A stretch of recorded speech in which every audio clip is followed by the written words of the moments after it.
Quizás ustedes se estarán preguntando, ¿qué es el ministerio de hombres? ¿Por qué surge? ¿Hacia dónde que vamos? Es sencillo. En las iglesias hay jóvenes, hay niños, hay mujeres y hay hombres. Pero a veces los hombres como que nos hace falta, ¿verdad? Como sentirnos como que pertenecemos a algo, porque el hombre siempre como que da para todo. Y por eso surge esta idea para que nosotros, como amigos de la iglesia, como hermanos de iglesia, nos estemos acercando con una meta específica que es alabar a Dios y también compartir. Hay un versículo muy interesante que ustedes seguramente lo han escuchado muchas veces y se encuentra en Proverbios 23, 26. Dice de la siguiente manera: dame, hijo mío, tu corazón y miren tus ojos por mis caminos. Yo sé que hay muchas personas que como padres se sienten a veces como que, ¿verdad? Como que no se lo toman en cuenta, como que se sienten al menos. Y lo hacen siempre cuando surge el Día de la Madre. Que el Día de la Madre todo el mundo se vuelca en regalos, felicitando, ¿verdad que sí? A esa madre a la cual todos, ¿verdad? Estamos muy contentos de agradecerle porque nos trajo a la vida. Pero también el hombre tiene su espacio muy bien ganado en lo que es la educación y en la familia. Dios quiere que el hombre identifique cuáles son sus objetivos y sus prioridades y sus responsabilidades. Y por eso nos hemos decidido a invitar a una persona que es un hijo de Dios. Esta persona es doctor, psiquiatra, terapeuta familiar, escritor, conferencista y también trabaja en la radio. Es un hombre que su vida entera la ha dedicado al Señor y a contribuir en la formación de personas y más también, ¿por qué no?, en los hombres que somos nosotros. Entonces, sin más preámbulo, vamos a invitar a nuestro orador de esta tarde, el doctor José Dunker Lambert, al cual pido, ¿verdad?, una buena, ¿verdad?, bienvenida, doctor. Amén. Bendiciones.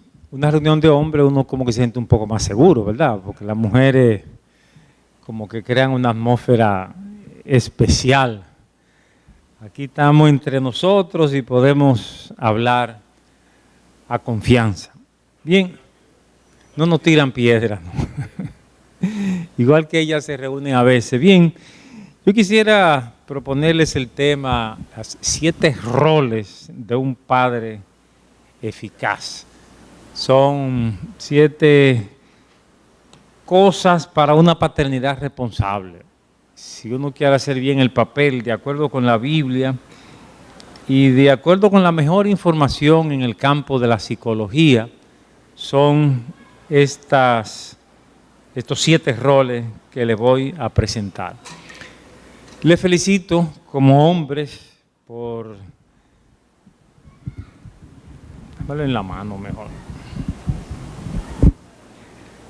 Como hombres por venir a una actividad como esta, porque si hubiera más interés de los hombres en esto, el país estaría mejor. La situación del país es en gran parte resultado de una paternidad irresponsable. O sea que construir lo que ustedes están proponiendo en esta tarde redunda no solo en beneficio de esta iglesia local, sino en beneficio de la nación dominicana. Permítame pedirle a Dios que nos bendiga. Padre, estamos delante de ti para hablar sobre la tarea que tú nos has asignado como padres de familia. Queremos hacerlo bien y por eso contamos con la dirección de tu Espíritu para abrir nuestras mentes y hablar a través de tu Hijo para que tomemos las mejores decisiones de criar bien nuestros hijos. Te lo pedimos en el nombre de Jesús. Amén. Bien, hay una crisis por la paternidad irresponsable Y hay problemas específicos que tienen relación con eso. Uno de ellos es la homosexualidad. Se plantea el tema de por qué algunos hombres sienten atracción hacia otro hombre y no hacia otra mujer, hacia otro o una mujer. Y por qué algunas mujeres sienten atracción hacia otras mujeres. No hay genes para eso, no hay ninguna explicación genética hasta hoy. El asunto está en la familia, es falta de modelos de papá en la casa. Si ustedes buscan hombres homosexuales a su alrededor, van a descubrir que casi siempre son hombres que no tuvieron un papá cerca de ellos. Si papá tiene un hijo y lo apadrina, juega con su hijo, es casi imposible que ese hijo llegue a ser homosexual. Lo mismo pasa con las pandillas. Los muchachos se meten en pandilla buscando un papá. No se meten en pandilla por maldad. En el barrio la pandilla es una protección y ofrece beneficios. Y uno de los beneficios es que el jefe de la pandilla es un papá que protege y que regala. Cuando usted va al interior de la pandilla, usted se da cuenta que en el barrio, para el muchacho casi no hay otra alternativa que la pandilla, por la protección que inspira ese papá que tiene la pandilla. Pero si papá hace su papel, el muchacho no se mete en pandilla. Eso usted casi puede escribirlo, aunque puedan haber excepciones. Lo mismo pasa con el tema de las drogas, el sexo precoz, todo esto va a tener que ver con el ambiente de la casa. Un muchacho enganchado de mamá y distante de papá va a tener más descontrol en su vida sexual. En resumen, los problemas más serios que nos afectan como sociedad tienen que ver con paternidad irresponsable. Si en República Dominicana los padres hiciéramos nuestro papel, otra sería nuestra decisión. En esto tenemos que admitir que las madres están más ahí que nosotros. O sea, es más difícil que una mamá abandone a sus hijos, pero estamos en una sociedad de padres que son machos, que preñan una mujer y la sueltan en banda. Entonces, a partir de ahí, esa mujer tiene que tirar para adelante con un hijo que se va a criar sin el modelo de papá. Entonces, le presento 7 roles, 7 papeles, 7 tareas que tenemos que hacer en la casa. En primer lugar, papá tiene que ser el papel de apoyo emocional de su pareja. Usted tiene una esposa que necesita apoyo emocional. Dios hizo a la mujer como al hombre, pero mucho más a la mujer, necesitada de una contraparte masculina a su lado. Y cuando un hombre llena las necesidades de una mujer, esa mujer va a funcionar mejor en la casa.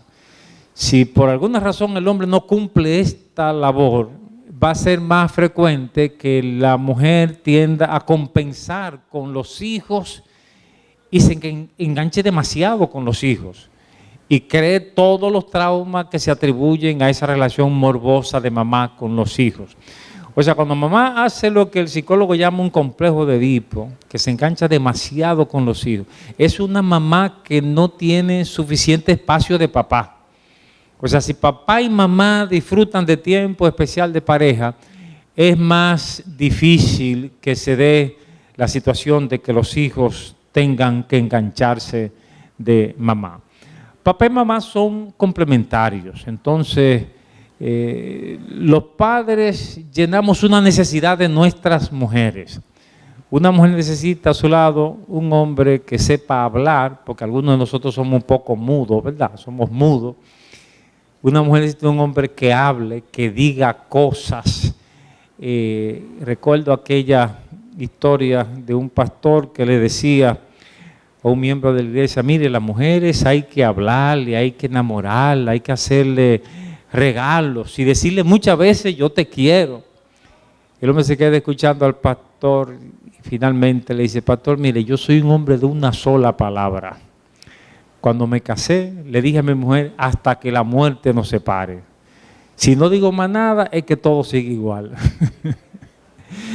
Algunos hombres somos así en la práctica, no hablamos. Pero la mujer que Dios nos ha dado como pareja es un ser que percibe el mundo a través de sus emociones. Muchas veces el diálogo entre un hombre y una mujer no llega a nada porque hablamos un lenguaje diferente. Como dice el libro, los hombres son de Marte, las mujeres de Venus. Los hombres están razonando y buscando el qué sé yo de la cosa. Pero la mujer lo que está buscando es sentido de cercanía y pertenencia. ¿Me quiere, no me quiere?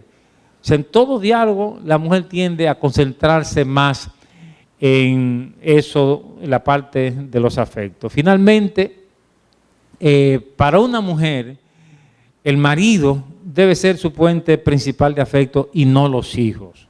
Ustedes se van a dar cuenta que en la mayoría de nuestras casas se produce un fenómeno suficiente y que la mujer no puede vivir sin sus hijos, pero podría pasar algún tiempo sin su marido.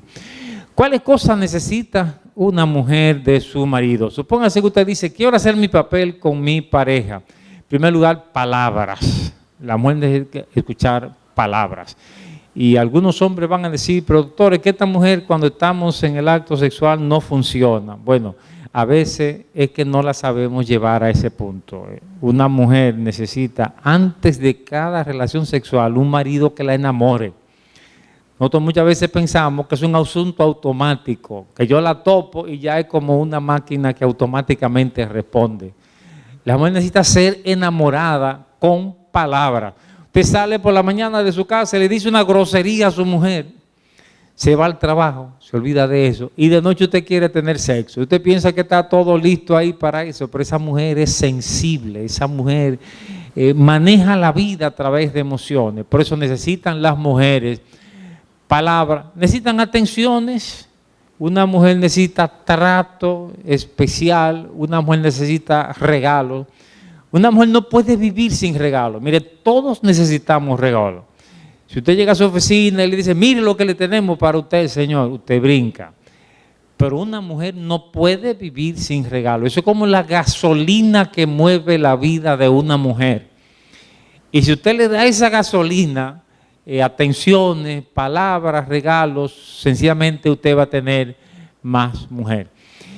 Y una mujer también necesita abrazos y besos, pero que no sea como algunos maridos que me dicen algunas mujeres en el consultorio, doctor, desde que yo veo que él me está abrazando, ya yo sé lo que él quiere, ya yo sé lo que él quiere, ya yo sé lo que viene ahí detrás.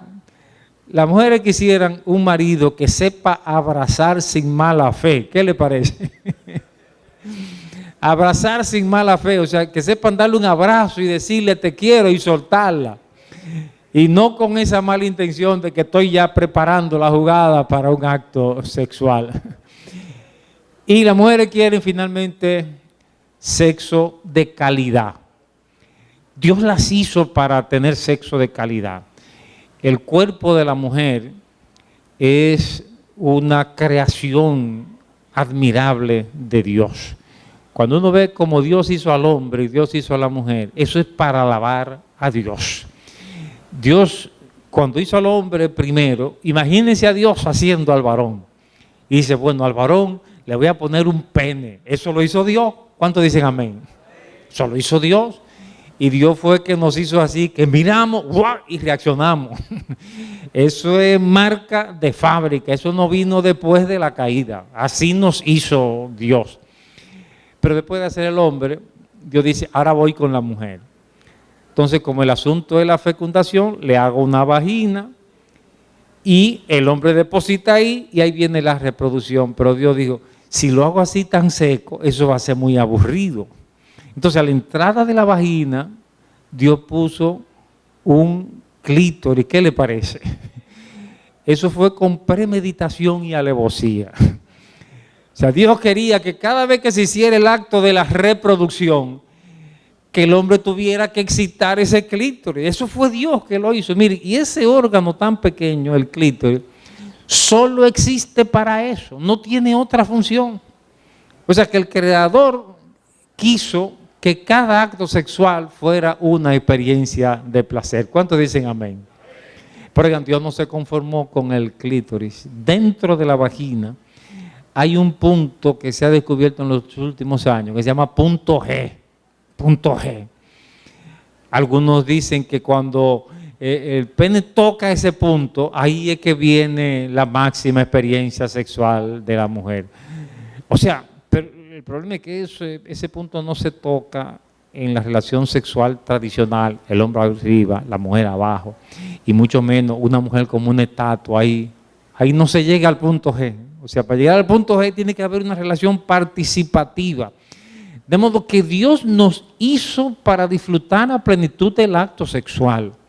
Si no lo estamos disfrutando o no se lo estamos dando a nuestra pareja, es como despreciar un banquete que el Creador hizo para nosotros. Así que no seamos ingratos y démosle a nuestra mujer la mejor experiencia de placer y afecto. ¿Cuánto creen que eso se puede hacer? Amén. En segundo lugar, el hombre es el sacerdote de la casa. Dios organizó la nación de Israel, pero puso al varón no solo como cabeza, sino como el responsable de la actividad espiritual de la casa. Como dice en Éxodo capítulo 12, versículo 3, el día 10 de este mes cada uno de ustedes debe tomar un cordero por familia según la familia de los padres. Entonces el papá es el sacerdote allí oficiando esa función. En la cultura latinoamericana y en la sociedad machista en general, la religión es cosa de mujeres, pero para Dios la fe es cosa de hombres. Dios está esperando que el hombre no le deje la cuestión espiritual a su mujer, sino que el hombre sea líder de su casa, que el hombre sea el que sepa abrir la Biblia con su familia, orar con su familia y tener un tiempo devocional. Cuando hacemos eso, se va a cumplir el dicho que dice, la familia que reza unida, permanece unida.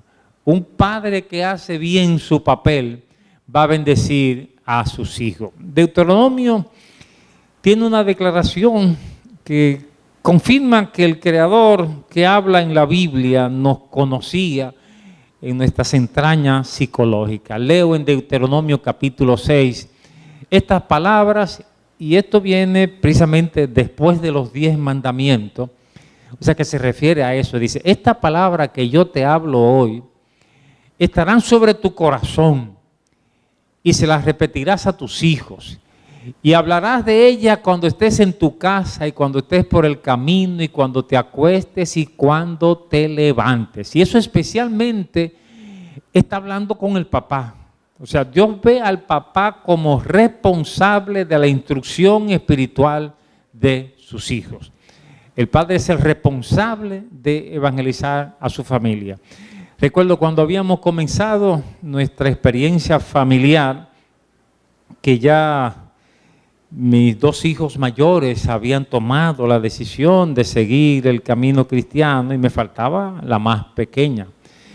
Entonces un día dije, pero venga, ¿qué pasa con Alessandra?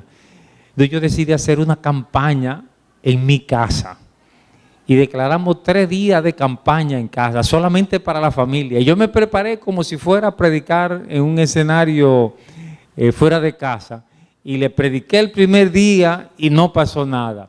El segundo día me dice mi hija, papi, ¿y qué yo debo hacer para recibir a Jesucristo como mi Salvador?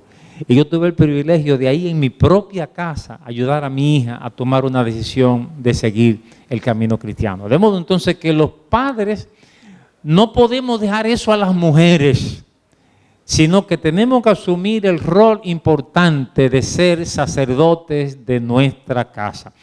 Y de esa manera vamos a modelar para nuestros hijos que la fe no es cosa de mujeres, sino cosa de hombres. Porque una experiencia que se va a ver en muchas familias cristianas es que los hijos varones se van de la iglesia. Eso es una crisis. Las hembras se quedan en la iglesia, pero los hijos varones se van de la iglesia. Y muchas veces eso se va a deber a que papá no ha hecho su papel correcto de modelar un compromiso con la fe ante sus hijos, sino que les ha dejado ese capítulo a su mamá. Bueno, para un devocional familiar se puede usar una guía, puede ser algo breve. En algún momento en nuestra casa yo tenía un devocional de 5 minutos por la mañana antes de ir a la escuela. No debe ser un tiempo largo, puede ser en casa, puede ser fuera, y repartirlo todo, una participación para que la familia tenga su principal espacio. En tercer lugar, papá tiene un rol de principal productor de la casa. Eso está así en la Biblia. Hoy día asistimos a alguna controversia sobre machismo, feminismo, pero parece que no hay duda cuando uno lee la Escritura y cuando uno ve los estudios antropológicos, cuando uno ve las realidades sociales, de que Dios hizo al varón como el principal productor de la casa. Dios puso a Adán en el huerto para que lo labrara. Eso es lo que dice la Escritura. Pero además la naturaleza física muestra que así debió haber sido. Porque al varón Dios le dio un cuerpo más fuerte. El varón es más alto que la mujer. El varón tiene músculos más fuertes, más resistente ante el trabajo para producir riqueza en el medio. Y tiene un temperamento, además, usualmente mejor productor que la mujer. Y por más diferencias que haya en cualquier sociedad antigua o moderna, los hombres son los que dirigen los proyectos de mayor producción económica. Hay excepciones, hay mujeres que son mejor productoras que sus parejas, pero la regla por naturaleza es que el varón es productor. O sea, tenemos la responsabilidad de producir para el sostén de nuestra familia y eso nos obliga a ser diligentes, trabajadores y cumplir bien esa labor. En nuestra sociedad, por prejuicio de nuestra sociedad, algunas veces un hombre puede perder su rol de liderazgo en la casa porque no es el productor eficiente que debía ser.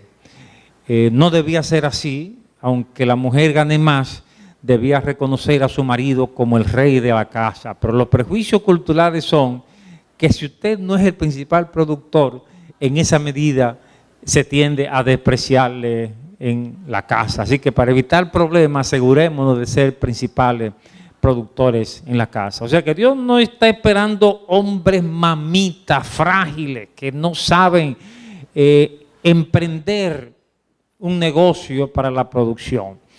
Hay algunos roles que muestran la diferencia entre un hombre y una mujer. Por ejemplo, usted va manejando, usted tiene un carro y va manejando y se pincha una goma. ¿A quién le toca arreglar esa goma? Al varón. Eso es del varón, eso se cae de la mata.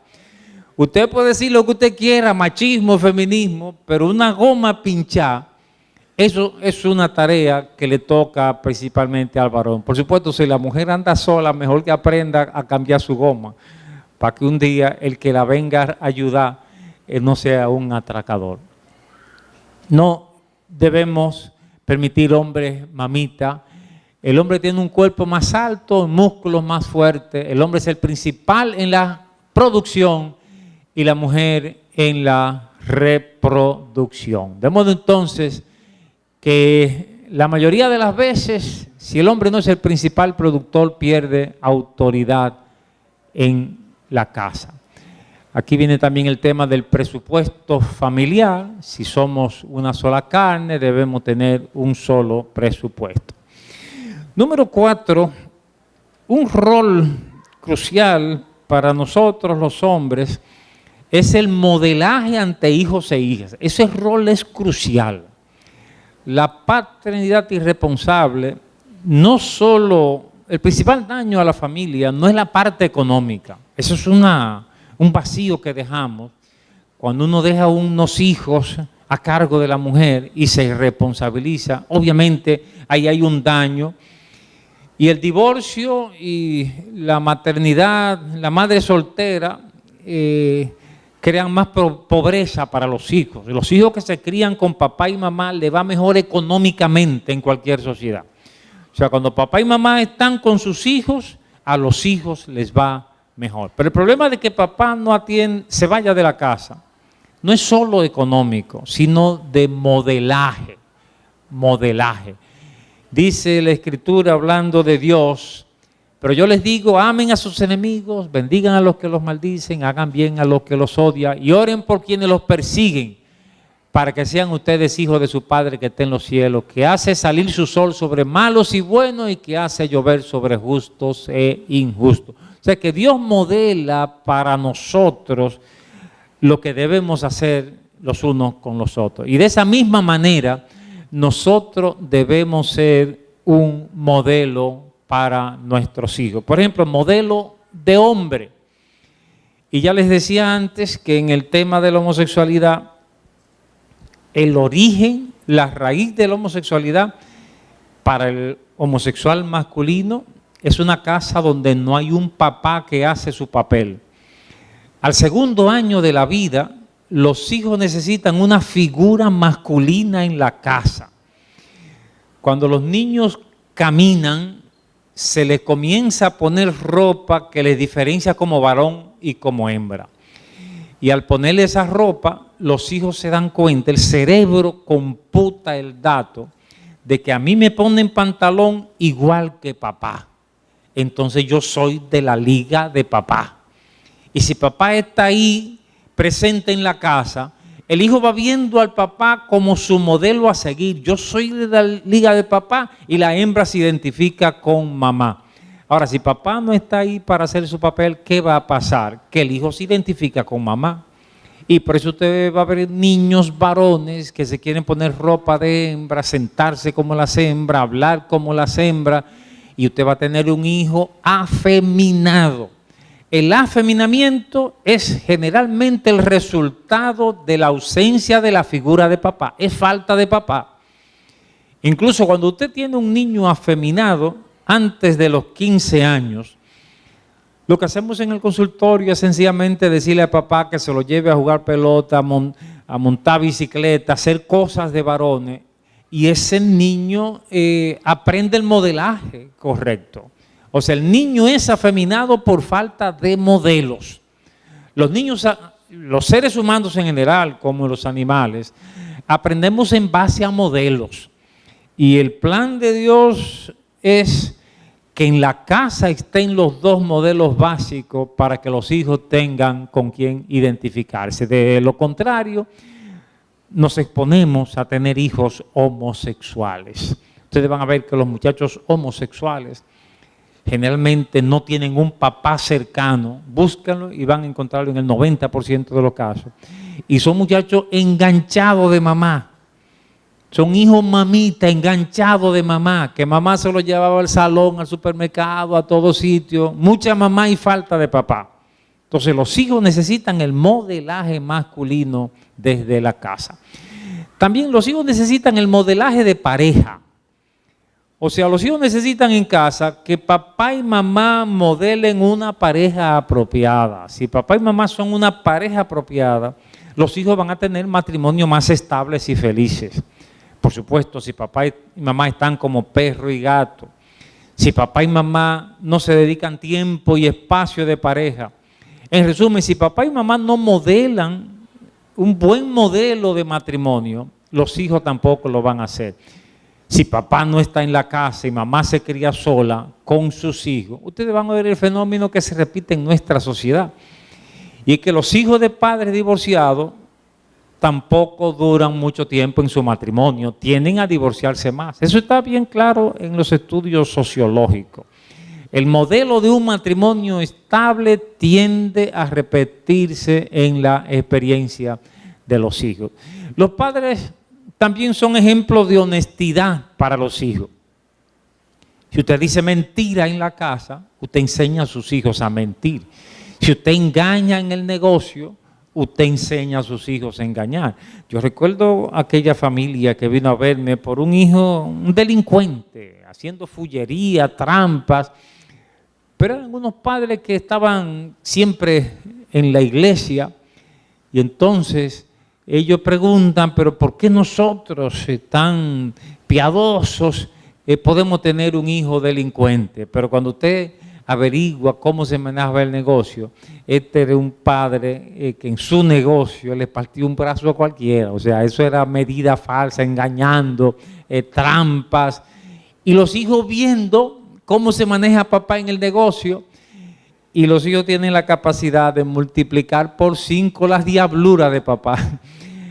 Las virtudes de papá a veces no la copian tanto, pero los errores los multiplican por 5. Entonces ese hijo delincuente a veces va a ser el resultado de un papá deshonesto dentro de la casa. En quinto lugar, el padre debe ser el primero en la disciplina. O sea, papá es el primer responsable en la disciplina de los hijos. Eso no es cosa de mujeres. O sea, papá debe ser el principal responsable. Miren cómo dice la Biblia en Efesios 6:4. Vosotros padres, y en el texto griego original es papaces, los padres. Ahí no dice papá y mamá. O sea, Pablo por el Espíritu Santo está colocando al varón como principal responsable ante Dios por la crianza de sus hijos. Y entonces a los padres le dice, no exasperéis a vuestros hijos, porque hay algunos padres que se pasan de la raya y exasperan, abusan, maltratan a sus hijos. Y el Evangelio nos quiere prevenir que una correcta crianza no implica abusar físicamente de los hijos. La Biblia dice en algún lugar de castigar con vara, pero esa vara es una ramita tierna cogida de la mata, es una ramita así que usted le da a los niños por la pierna, no es un palo, un chucho, ni un machete para darle planazo a un hijo. Entonces algunos padres han abusado literalmente de los hijos. Yo recuerdo cuando era muchacho, un vecino que le llamaban Papachón. Papachón era un muchacho muy travieso y le daban pela con guayo. ¿Quiénes saben lo que es una pela con guayo? Bueno, ojalá que no se la hayan dado a ustedes, pero pela con guayo significa que cuando Papachón hacía una de sus travesuras, ahí cogían a Papachón y le daban una tunda de palo y después lo sentaban en un guayo con una piedra en la cabeza a pleno sol.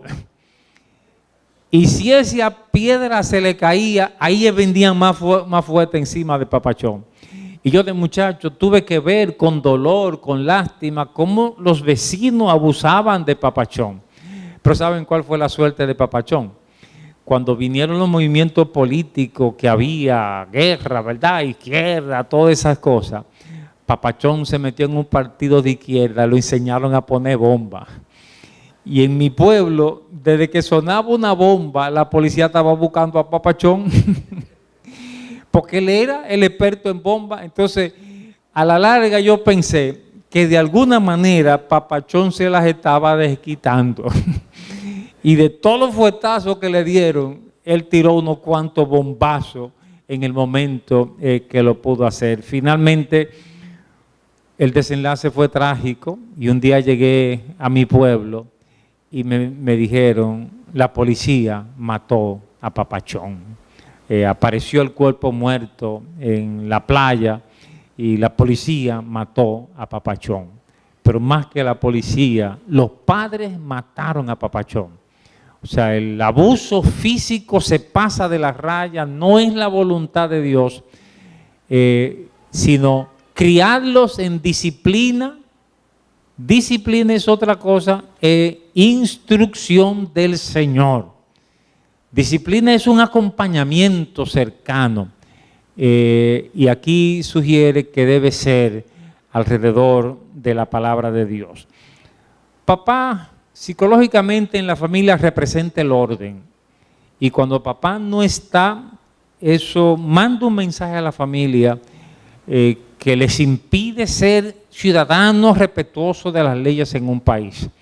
O sea, el tigueraje que domina la sociedad dominicana es en gran parte expresión de la paternidad irresponsable.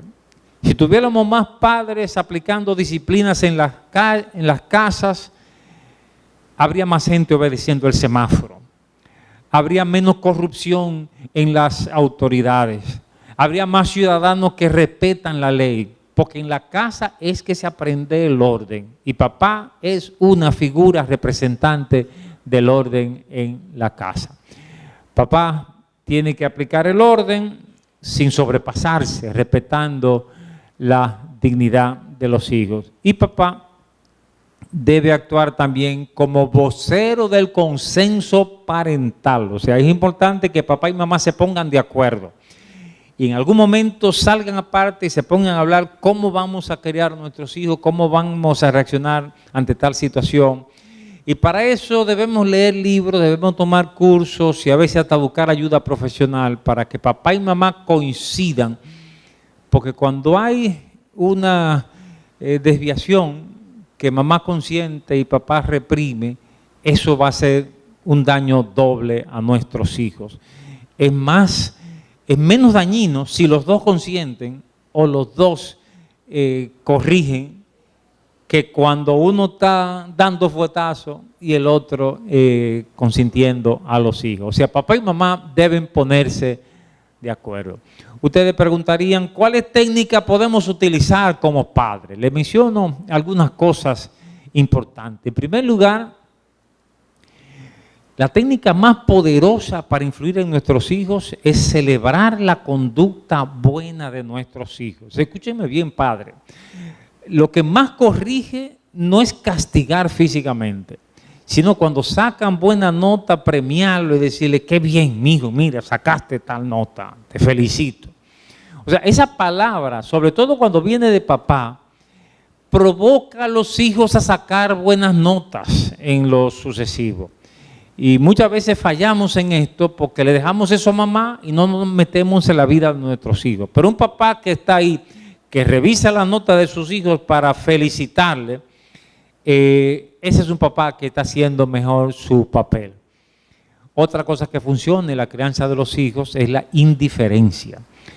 Ante un hijo, por ejemplo, que le niegan algo y hace una rabieta, ¿qué debe hacer papá? Indiferencia. Funciona mejor que un castigo físico. Funciona mejor que una reprimenda verbal. Si usted no le hace caso al hijo que está llamando, porque eso es para llamar la atención, si usted no le hace caso, eso termina extinguiéndose y el muchacho no vuelve a eso. No hacerle caso significa que usted actúa como si estuviera mudo, sordo y ciego. Ni para allá voy a mirar, como dice el dicho. Porque desde que usted le hace caso, ya el niño se siente que ha logrado, el cerebro del niño es que maneja eso, y entonces se perpetúa el mecanismo de esa conducta. Otra cosa que funciona es lo que los americanos llaman time out. Time out. Cuando yo comencé a intentar un devocional con mis hijos en la casa, estaban muy pequeños y yo quería hacer un devocional de 5 minutos, rápido leer la Biblia, hacer una oración y decir algo. Y el primer día que me preparo para hacerlo con mis hijos, el varón, que en ese momento era el pequeño, comienza a boicotearme mi estudio bíblico y a hacer chistes y a irse por otro lado. ¿Qué uno hace en ese momento? Yo simplemente le dije, fulano, ve a tu habitación. Eso es time out, tiempo fuera. Y él fue a la habitación con un poquito de vergüenza y yo terminé mi estudio y a los 5 minutos, porque él tenía 5 años, yo lo mandé a llamar de nuevo. Y más nunca en la vida volvió a hacer eso. Incluso la hija mayor que estaba ahí aprendió la lección hasta el punto de que hasta el día de hoy, que tengo hijos profesionales, que son ellos los que me aconsejan a mí, pero cuando me siento con ellos y abro la Biblia, ellos me atienden con respeto. O sea, aprendieron desde pequeños con esa simple medida. Es una de las medidas más poderosas, el tiempo fuera. Y ya se ha calculado, el tiempo que uno debe dejar a los niños en la habitación cuando aplica esta técnica. Y es 1 minuto por cada año de edad. Si tiene 5 años, usted lo manda por 5 minutos. 8 años, por 8 minutos. Y hasta los 10 años es una técnica eficaz. Después de los 10 años ya no funciona y es más difícil su aplicación. No hay que decirle por 8 minutos, sino sencillamente con firmeza decirle que vayan a su habitación y cuando se cumplan los tantos minutos, decirle que ya puede salir. No lo tranque el día entero porque eso termina siendo perjudicial y abusivo. Otra cosa son las consecuencias naturales al criar los hijos. Si un hijo está jugueteando en la casa y se cae como consecuencia de su juego, ¿qué usted debe hacer? Esperar que se levante. No lo cargue. No le dé atención en ese momento para que él aprenda a levantarse, para que él aprenda a reaccionar correctamente ante las consecuencias de su conducta. Otras veces, cuando usted viene a la iglesia, podría hacer lo que se llama consecuencias advertidas. Usted le dice, mi hijo, mire, nosotros vamos a la iglesia, pero en la iglesia no se puede corretear. Si tú correteas, entonces papá te va a sacar de la iglesia. Vamos a la pizzería, pero en la pizzería no se puede corretear. Si tú correteas, se acabó el paseo en la pizzería. Entonces, uno hace la advertencia y después lo cumple, y eso hace que los niños tiendan a obedecer sin necesidad de tanta beligerancia que a veces podemos utilizar. Debo mencionar finalmente lo que he decidido llamar el castigo físico no abusivo, para diferenciarlo del castigo físico abusivo. Y este castigo físico no abusivo, si usted decide utilizarlo, puede no utilizarlo y valerse de las otras cosas que he dicho. Esto tiene la siguiente característica. Primero, no debe aplicarse antes de los 2 años ni después de los 10. Antes de 2 años no hay razón para castigo físico, porque es una etapa cuando los niños lo que necesitan es mucho cariño, afecto y seguridad a su alrededor. Pero después que caminan, después de los 2 años, es posible que se pueda comenzar a aplicar alguna forma de castigo físico. Segundo, esta disciplina debe venir de un progenitor que ha invertido atenciones en este hijo. Si usted no juega con su hijo, si usted no abraza a su hijo, el castigo quizá no va a dar los resultados esperados. Segundo, basta un periódico doblado. Usted coge un periódico, lo dobla y le da 2 fuetazos por la pierna. Eso suena durísimo y por más duro que le dé, no hay peligro de hacer daño. Y corrige, porque viene de una persona que normalmente me da afecto y cariño, pero ante lo que yo hice esta vez, reaccionó de esa manera. Y finalmente, el castigo físico debe ser algo excepcional para situaciones extremas. Si usted tiene que diariamente castigar a su hijo, hay problemas y mejor vaya a buscar ayuda porque ya ese castigo está haciendo daño. Esto es lo que quiero llamar castigo físico no abusivo. El papá debe ser en la casa el segundo en atenciones. Eva fue puesta como la fuente principal de afecto en la casa.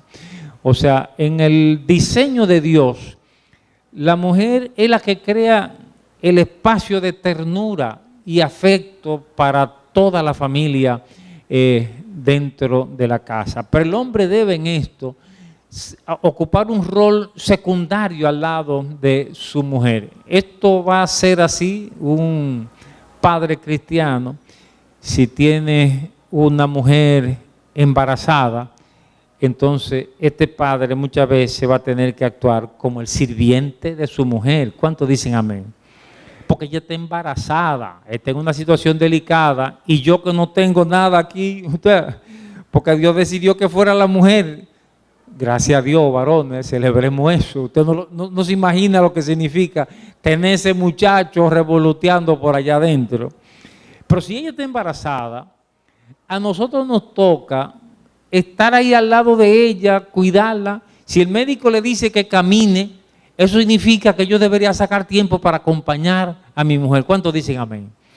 Y de la misma manera, durante la lactancia, Dios previó que fuera la mujer la principal con los senos, pero a veces nosotros los hombres, cuando se trata de darle el biberón, ¿ustedes creen que un hombre puede también darle el biberón a sus hijos? ¿Cuántos dicen amén? Claro que sí.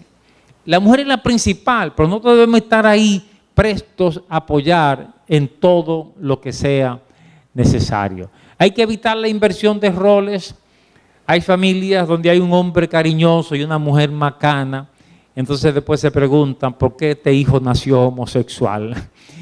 Y la razón es que la inversión radical de roles va a afectar muchas veces la salud de los hijos.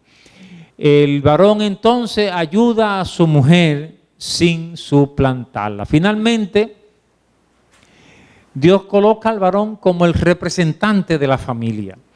Él es la cabeza y eso significa el representante de la familia. Dice, someteos los unos a los otros en el temor de Dios. Eso es un esquema que difiere del Antiguo Testamento, donde el hombre es el jefe. Aquí no es el jefe, sino que hay una mutua sujeción. Mutua sujeción, pero con roles diferentes. Ella tiene que aprender a sujetarse al varón como el representante de la casa y él tiene que aprenderse a sujetarse a la mujer como la ayuda idónea, tal como Dios lo planificó. Esto de representante no implica jefe, sino representante. No significa que yo soy el jefe, que aquí se hace lo que yo digo, no. Marido y mujer pueden aprender a tomar decisiones por mutuo consentimiento, como dice la Biblia. Pero sí, el representante de la casa está supuesto a asumir ciertas posiciones en ciertos momentos de la vida familiar. En mi relación con mi esposa, nosotros hemos decidido intentar decisiones por consenso en todas las situaciones. Esperar hasta que nos pongamos de acuerdo para decidir, pero a veces se tranca el juego y hay que decidir mañana lo que se le va a decir al Señor que viene. Entonces Fiordalisa ha asumido la inteligencia de dejar a Dunker que tome la última palabra cuando se tranque el juego. Y entonces cuando Dunker le dicen a ti te toca, entonces Dunker le pregunta a Dios, Señor, ¿qué debo hacer en este caso? Y si uno es creyente, uno puede poner eso en las manos de Dios. Y si una mujer es creyente, puede decirle, Señor, mira, tú dices que este hombre es la cabeza, así que dirígelo tú, porque yo le entregué la última. O sea, no hay necesidad de llevar el asunto a una lucha por el poder, sino que podría haber en casos extremos esa delegación en el varón, que puede ser un líder sin ser el jefe. Bueno, ceder, consensuar del lugar, amén. En resumen, 7 cosas. En primer lugar, tenemos que dar apoyo emocional a nuestras mujeres. En segundo lugar, asumir el rol de sacerdote. Tercero, el rol de principal productor en la casa. Cuarto, modelaje ante los hijos y las hijas. Quinto, ser el primero en la disciplina. Sexto, ser segundo al lado de nuestra mujer en apoyo afectivo a los hijos.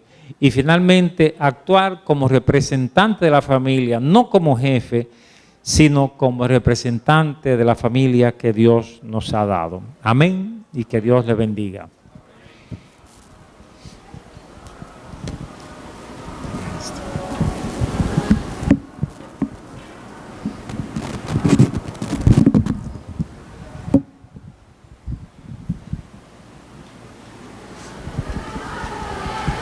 ¿Cuántos agradecen al doctor Dunker por la intervención de esta tarde? Bien, ahora vamos a estar en una sección, pequeña sección de preguntas y respuestas. Yo quiero comenzar con una pregunta, ya que tengo el micrófono en la mano, antes de darle la oportunidad a ustedes. Doctor, inclusive hay un libro que habla sobre cómo criar hijos varones. Y usted en su disertación hablaba mucho de que uno de los problemas de la homosexualidad es que la falta de un padre en el hogar. es que realmente hay una diferencia marcada en cuanto a los principios de educación hijo-hija, y cuáles serían algunos ejemplos. Es muy buena pregunta, que yo me la hice como papá, porque yo soy un hombre de este siglo y leo la información, los debates que se tienen sobre el rol del hombre y el rol de la mujer. Y yo quería no hacer diferencias injustas en la crianza de los hijos y los hijos, pero descubrí un pasaje en las Escrituras, no es Éxodo, sino Levítico, creo que capítulo 6, pero es el capítulo que habla del trato a dar a una mujer después de dar a luz, que cuando es un hijo varón hay que darle 39 días y cuando es una hembra 66. Conocen ese pasaje, ¿verdad? Y yo dije yo, entonces Dios hace diferencia. O sea, Dios está diciendo que la crianza del varón no es lo mismo que la crianza de la hembra. Dios está diciendo a la hembra hay que darle más ñoñería que al varón. Al varón hay que soltarlo primero. Eso es lo que enseña ese pasaje. De la misma manera, la realidad nos muestra, como yo comprobé con mis hijos, que no es lo mismo cuando sale de tu casa un hijo adolescente o joven de noche. O sea, en nuestra casa había un carro que a veces alguien podía salir en él, pero cuando sale el varón, uno siente que se puede defender mejor que la hembra. Está claro eso, ¿verdad? O sea, una hembra en la calle puede ser asaltada más fácil que un varón. Entonces uno tiene más cuidado con la hembra. Uno le pone reglas similares en muchos sentidos, pero hay diferencias. Además, la hembra es la que sale embarazada. Usted ve, los dos pueden cometer el pecado de fornicación, pero la hembra, algo de verdad tiene el dicho, algo, no todo, el dicho de nuestra sociedad machista que dice, cuiden sus hembras, cuiden su gallina, que mi gallo anda suelto. No podemos tomar eso completamente a pecho, pero algo de verdad hay en que la hembra necesita más cuidado que el varón. O sea, yo sugiero que el esquema de crianza debe tener algunas diferencias. Igual que cuando nuestros hijos estaban pequeños, yo le sugería a Fiordalisa lo siguiente. Yo le dije, mira, yo voy a declarar al varón como mi ayudante. Entonces, cuando yo iba a coger un martillo, yo llamaba a mi ayudante que viniera conmigo. Y cuando yo iba a cambiar una goma, yo llamaba a mi ayudante. Y entonces, de esa manera, mi hijo captó claramente el rol que le correspondía, porque la hembra entonces era la ayudante de su mamá. O sea, yo creo que en sentido general hay diferencias en la crianza de un hijo varón o de una hija hembra. Bien, buenas tardes. Yo agradezco a Dios que nos ha traído al pastor. Está trayendo cosas que no venían muy a menudo aquí a la iglesia. Gracias a Dios por eso. Yo quiero hablar de sexo. Y no me miren, señores, así tan... Hablar de sexo. De sexo. Al principio usted mencionó que la vagina de la mujer tenía dos partes sensibles que eran importantes para que el buen sexo se lleve a carta cabal. La primera parte fue el clítoris, que esa parte está visible, fácil de acceso, pero la otra parte, que es el punto G, yo no sé si es que yo estoy buscando mal o no sé qué es lo que es eso, y no encuentro ese punto por ningún lado. ¿Y dónde está y qué hay que hacer para conseguir eso? Pues yo pienso que estoy a medias, usted ve. Ayúdenme en eso, si es posible.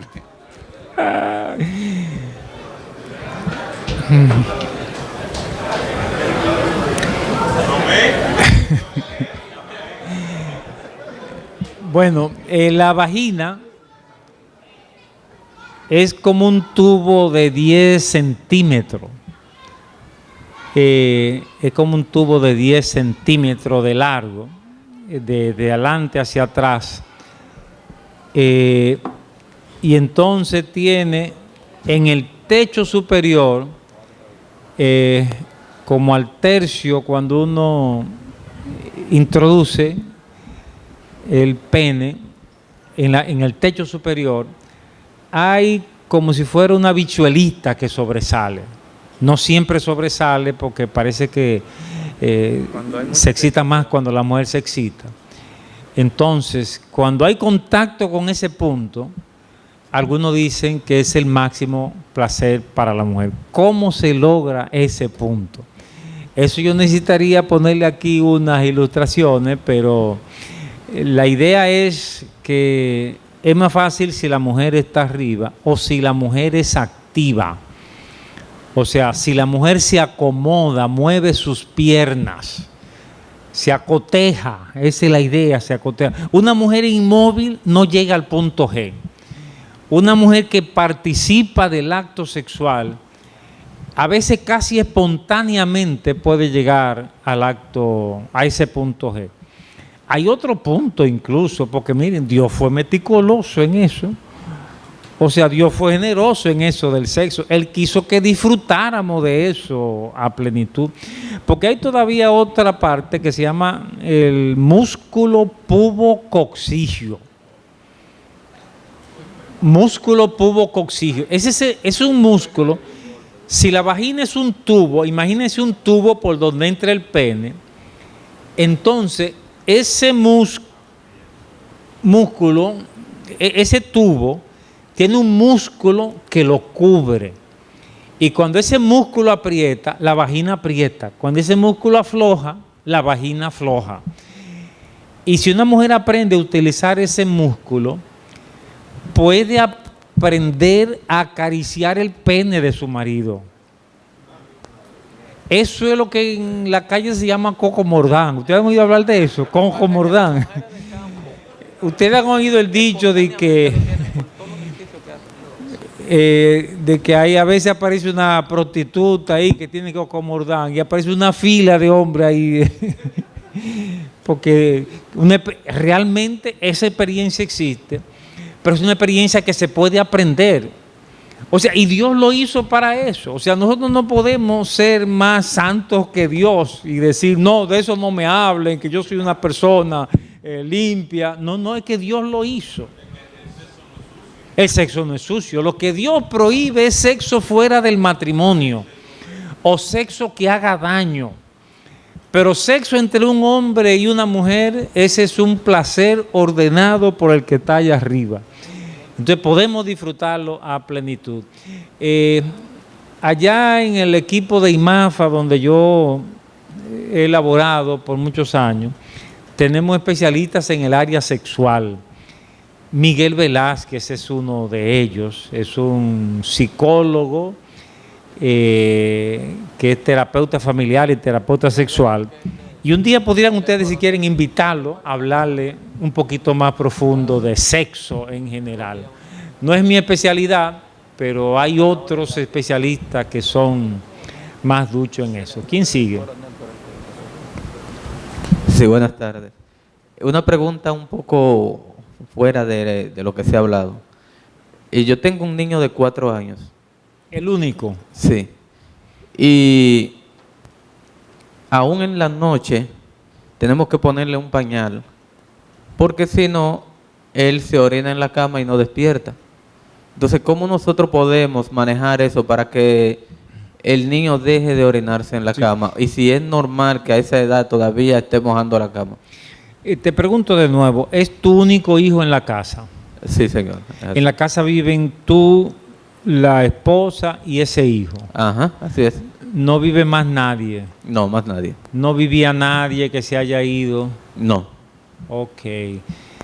Bueno, gracias. Voy a responderte lo que puedo desde aquí. Habría que estudiar a ver si en la casa ha pasado algo que ha dejado a ese niño sin algo que le era importante. Nosotros hemos observado que eso de orinarse en la cama suele suceder después que nace un hermanito.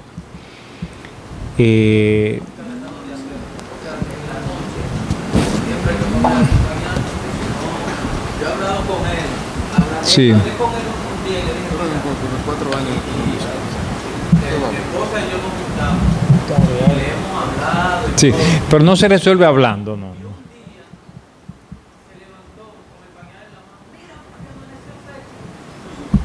Pero fue ese día, se levantó tempranito, hizo su día en el baño. Pero normalmente, él cuando se acuesta se duerme profundamente. Sí. Se orina y no se da cuenta. No, mire, mi consejo es primero que ya no le hable más de eso. Primer paso, no le hable más de eso. Segundo, evita darle líquidos después de las 6 de la tarde, que cene temprano, y evita líquidos después de eso. Y lo más importante es lo que te voy a recomendar ahora, que tú toda la semana, ¿cómo se llama tu hijo? Christopher. Tú digas el día de Christopher y que tú toda la semana lo saques a pasear por una hora. Por una hora, que lo saque a pasear. Y aunque no te puedo explicar en este momento por qué, algunos hijos cuando papá hace eso dejan de orinarse en la cama. Si tiene problemas, debe buscar ayuda con un profesional. ¿Alguien más? Doctor, yo Sí. tengo un problemita con el hijo mío.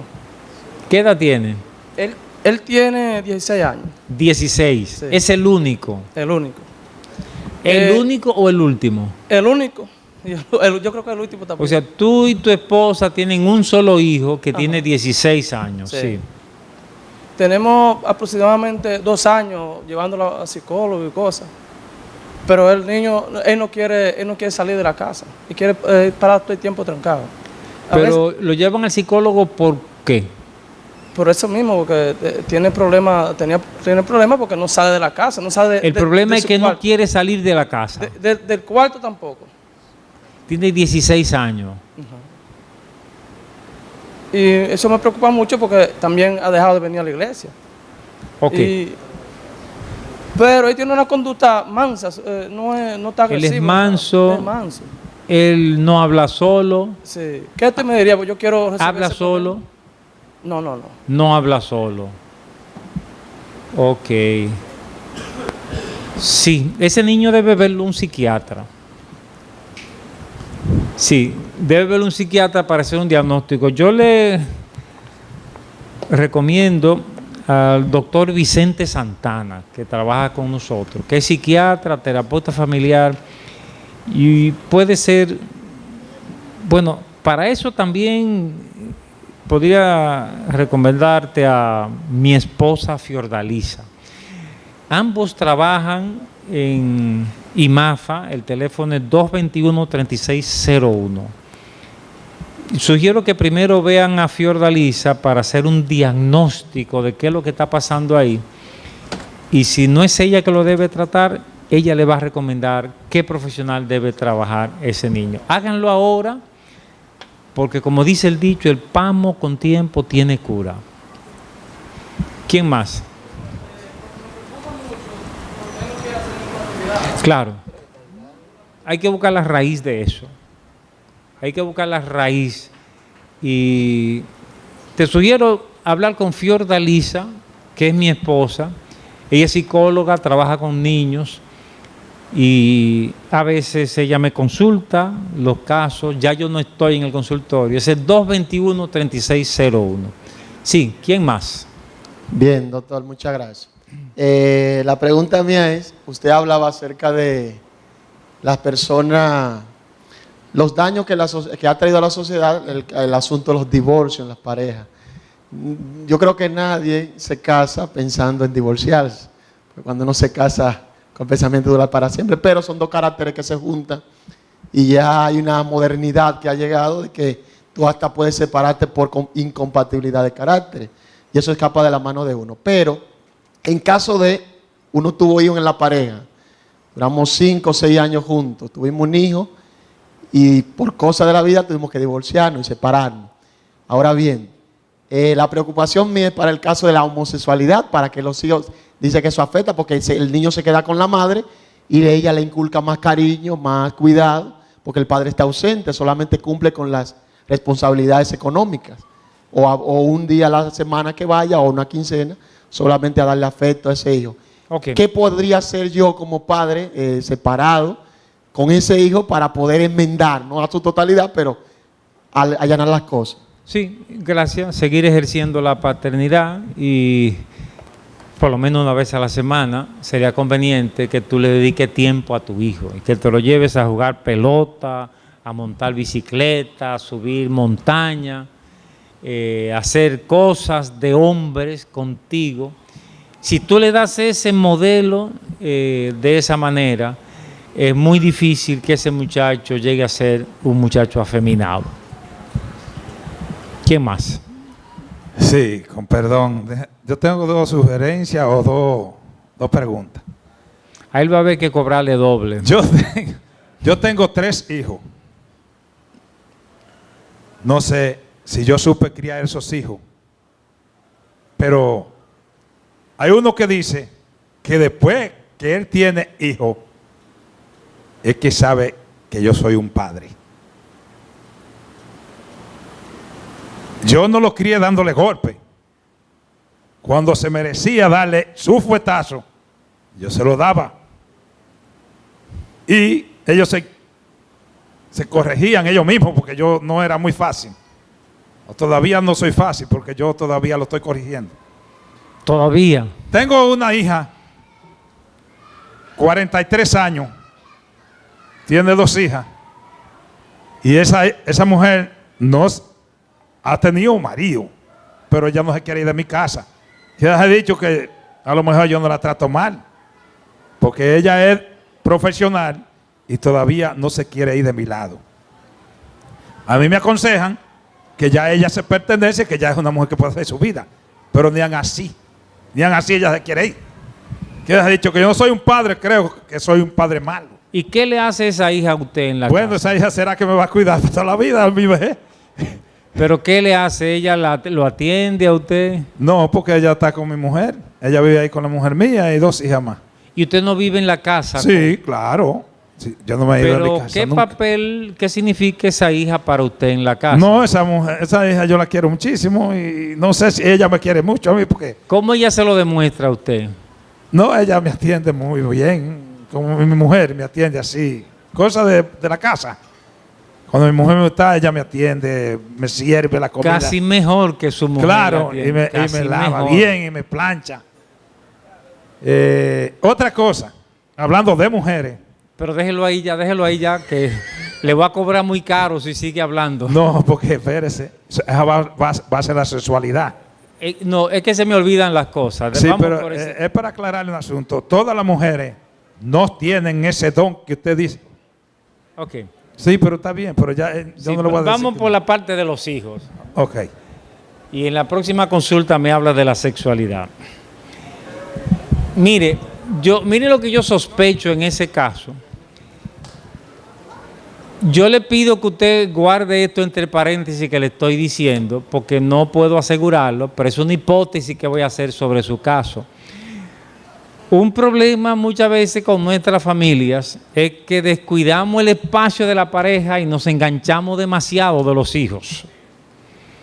Nos enganchamos demasiado de los hijos y los hijos se enganchan de nosotros. Y esos son los hijos que no quieren irse de la casa. ¿Te ves? Esos son los hijos que van a tener más dificultad en hacer lo que dice la Biblia, dejará a su padre y a su madre, que es el plan de Dios.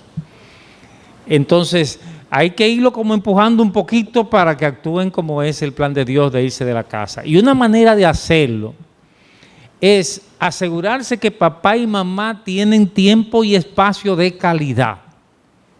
O sea, que papá y mamá se van de noche solos a comerse un helado. ¿Cuántos dicen amén? Que papá y mamá de vez en cuando salen a dormir fuera. Que papá y mamá tienen una intimidad especial entre ellos, que son confidentes. Y que estos hijos que están en la casa no los protegemos más de la cuenta, sino que les acostumbramos a ser responsable de la crianza de sus propios hijos, porque algunas veces estos hijos llegan a la casa y se irresponsabilizan de la crianza de sus propios hijos porque se lo dejan a los abuelos. Entonces, así es muy cómodo el asunto. Usted ve, hay que hacerles responsables de todo esto. Estas situaciones son muy frecuentes en las familias latinoamericanas y la mayoría de las veces se va a necesitar consejería profesional porque uno mismo no se da cuenta las trampas en que está cayendo en su propia familia. Bien, uno más, concluimos con usted. ¿Qué comportamiento psicosocial puede causar el comportamiento o el modelo de los líderes políticos o religiosos en la juventud? Sí, muy importante. El ser humano forma su personalidad en base a modelos. Entonces, los líderes políticos son modelos. Los artistas y los deportistas son modelos. Los maestros son modelos. Los padres son modelos. Y cuando estos modelos no son apropiados, tenemos una sociedad que coge el carril equivocado. Yo he escrito uno de mis libros, se llama Cultura del Tigueraje en la República Dominicana. Y yo planteo que la sociedad dominicana ha caído en el tigueraje. Y eso se debe a la falta de modelos. Tenemos autoridades que no se someten a la ley, que no cumplen las reglas establecidas. O sea, es sistemático a todos los niveles que tratamos la ley como un pedazo de papel. Entonces papá va manejando y se roba el semáforo y los hijos van ahí en la casa y aprenden a robarse el semáforo. Y uno lo ve así a todos los niveles y el hecho de tener líderes que no sean buenos modelos hace que ese mal modelaje se reproduzca en toda la sociedad. Pidámosle a Dios que nosotros desde la iglesia, pastores y feligreses, le demos a esta sociedad los mejores modelos para que de esa manera podamos un día tener una mejor sociedad. Que Dios les bendiga.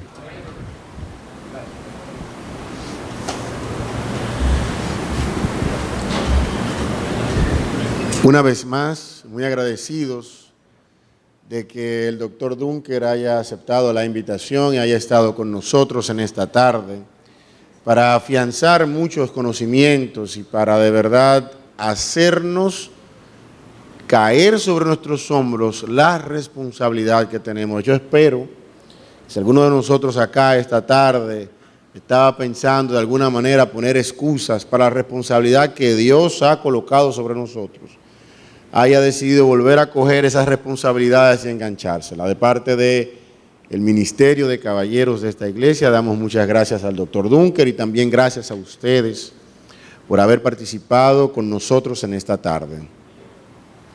Y para culminar, por favor, puesto de pies, vamos a hablar con el Creador. Oramos. Amante Padre Celestial, te damos muchas gracias por estas orientaciones.